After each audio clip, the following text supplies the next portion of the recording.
China is still a major engine of the world. That is what Premier Li told business leaders at the World Economic Forum in Dalian. Sean Callebs has this. Premier Li Keqiang is the highest-ranking Chinese official to openly talk about the country's currency and the future of the world's second-largest economy. Li spoke to a group of entrepreneurs at the summer Davos Forum in Dalian.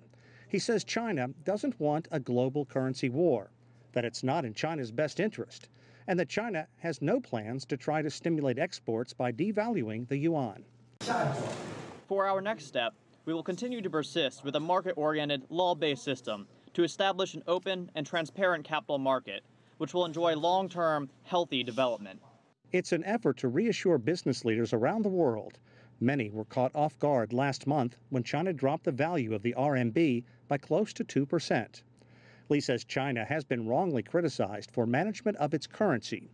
And he says the yuan can be maintained at a balanced level even as it faces continued downward pressure. Some analysts say the economic fallout could continue to ripple throughout the world. I don't think we're in an emerging market crisis yet, but there's a lot of adjustments taking place, policy and economic, meaning adding up to slower growth in many of the emerging markets. Premier Li's comments come amid disappointing economic news in China. Latest figures show in August, exports were off 6.1% from the same time last year, and imports have dropped 14.3%. Li told entrepreneurs China wants investors and innovation to come to the country.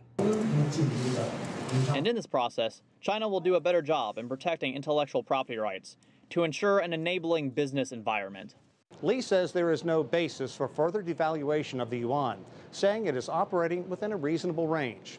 He said China is not the origin for economic risks of the world economy, instead saying it is the source for economic growth.